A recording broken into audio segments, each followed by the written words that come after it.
Good morning class. आज अपना topic है चिरोप्टेरोफिली। चिरोप्टेरोफिली का मीन्स है कि यहाँ पे पॉलिनेशन बैट्स के थ्रू होता है। ठीक है, देखा ही होगा आपने, रात के समय ये बैट्स निकलते हैं, दिन के समय सोते हैं और रात में ये जगते हैं उल्लू की तरह। ठीक है, तो जब किसी प्लांट के अंदर बैट के थ्रू पॉलिनेशन होता है उसी को हम बोलते हैं चिरोप्टेरोफिली। ठीक है, इसको बोल के प्रैक्टिस कर लेना अपने घर पे। और ऐसा कब होता है आपको बताइए कि ये रात के समय जागते हैं। ठीक है, तो रात में नेक्टर को सक करने के लिए जब ये एक फ्लावर से दूसरे फ्लावर पे जाते हैं, वहाँ पे नेक्टर को सक करने की प्रोसेस में ही इनके थ्रू पॉलिन ग्रेन का ट्रांसफ़र एक फ्लावर से दूसरे फ्लावर पे होगा और इसी प्रोसेस से पॉलिनेशन की प्रोसेस कंप्लीट होगी। ठीक है, इसी को हम बोलते हैं चिरोप्टेरोफिली या फिर पॉलिनेशन बाय बैट्स। ठीक है, अब इसके कई सारे कैरेक्टर्स हैं, यानी कि देखिए जिन प्लांट के अंदर, जिन फ्लावर के अंदर बैट से पॉलिनेशन होता है उनके कुछ स्पेशल कैरेक्टर्स होते हैं। ठीक है, वो अपन पढ़ेंगे। ये जो फ्लावर्स हैं कैसे होते हैं, स्ट्रॉन्ग होते हैं, स्ट्रॉन्ग होते हैं और लार्ज साइज होता है। ठीक है, क्योंकि देखिए आप लोग एक चमगादड़ कितना हैवी साइज होता है उसकी बॉडी का, जब वो आके पॉलिनेशन के लिए नेक्टर को सक कर रहा है। ठीक है, छोटा मोटा सा फ्लावर होगा तो वो तो वहीं पे गिर जाएगा। तो यहाँ पे फ्लावर्स की एडेप्टेबिलिटी है कि फ्लावर जिनके अंदर बैट के थ्रू पॉलिनेशन हो रहा है वो स्ट्रॉन्ग होते हैं, लार्ज साइज होता है उनका। ठीक है, सेकेंड इनका डल कलर होता है, कलर इनका ब्राइट नहीं होगा, डल कलर होगा। ठीक है, और इनमें से स्ट्रॉन्ग फ्रेग्रेंस आती है। क्लियर की बात। अब इसके बाद यहाँ पे ये जो फ्लावर्स हैं इनके अंदर पॉलिन ग्रेन्स बहुत प्रोड्यूस होते हैं। ठीक है, पॉलिन ग्रेन्स यहाँ पे बहुत ज़्यादा प्रोड्यूस होते हैं। और आपका फोर्थ थिंग है कि ये जो फ्लावर्स हैं नेक्टर से रिच होते हैं।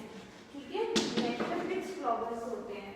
तो ये इनकी कुछ कंडीशंस हैं जिसमें जिन फ्लावर्स के अंदर बैट के थ्रू पॉलिनेशन होता है उनकी ये 4 कंडीशंस हैं कि फ्लावर स्ट्रॉन्ग होगा, इसका साइज लार्ज होगा, फ्लावर का कलर डल होगा क्योंकि इसको बैट के थ्रू, यहाँ पे आप देख रहे हैं चमगादड़ जो है वो रात के समय जागता है, इसलिए फ्लावर का कलर यहाँ पे डल होता है। इसमें से स्ट्रॉन्ग खुशबू आती है। ठीक है, और हम बोल सकते हैं तीखी स्मेल आती है। ठीक है, और पॉलिन ग्रेन्स यहाँ पे बहुत ज़्यादा बनेंगे। देन नेक्टर इनमें बहुत रहता है, इन फ्लावर्स के अंदर नेक्टर बहुत ज़्यादा रहता है।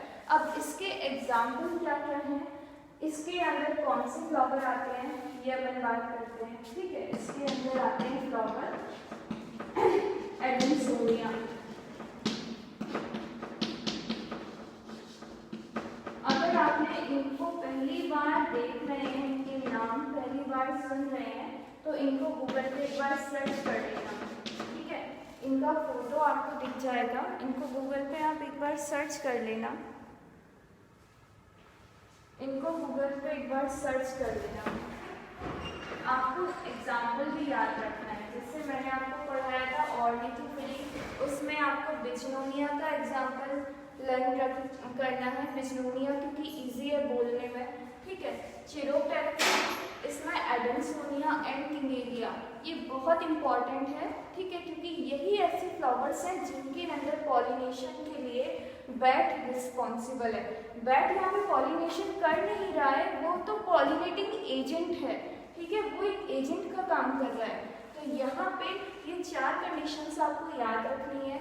चिरोप्टेरोफिली का मीन्स क्या होता है ये याद रखना है और इन 2 प्लांट्स के एग्जाम्पल याद रखने हैं। ठीक है, कि चिरोप्टेरोफिली में कौन से प्लांट आते हैं ये आपको याद रखना है, वाइवा में भी आपसे पूछ सकते हैं। ठीक है, अब आता है मालकोफिली। ठीक है, अब क्या आता है मालकोफिली।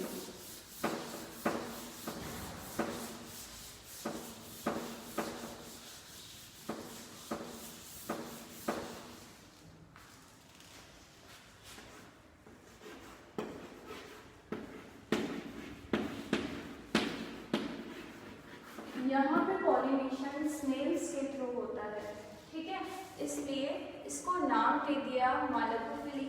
स्नेल मॉलस्का फैमिली से बिलोंग करता है, ठीक है, इसलिए इसको नाम दे दिया क्या, मालकोफिली। यहाँ पे पॉलिनेशन स्नेल्स के थ्रू होता है। आपने देखा होगा कि ज़मीन में रेंगने वाला जो इंसेक्ट होता है, ठीक है, ज़मीन में रेंगने वाला जो इंसेक्ट होता है उसको हम बोलते हैं स्नेल, ठीक है, हिंदी में इसको बोलते हैं घेंगा। हिंदी वाला नेम आपने सुना होगा, इसको बोलते हैं घेंगा। और यहाँ पे ज़्यादा कुछ नहीं है, यहाँ पे बस आपको इतना याद रखना है कि मालकोफिली में पॉलिनेशन के लिए जो पॉलिनेटिंग एजेंट है वो कौन है, स्नेल है, ठीक है। अब आता है, इतनी चीज़ें क्लियर है। अब अपना रह गया है एबायोटिक एजेंट। अभी तक अपन पढ़ रहे थे बायोटिक एजेंट, ठीक है, अब अपना रह गया एबायोटिक एजेंट। इसमें रह गया एनीमोफिली, हाइड्रोफिली, बस। तो उसके लिए मैं आपको नेक्स्ट वीडियो दूंगी, ठीक है, तब तक आप अपना ये वाला क्लास देखिए। कुछ समझ में नहीं आता है तो फिर पूछ सकते हैं, ठीक है, कोई इशू नहीं है इसमें। Thank you so much.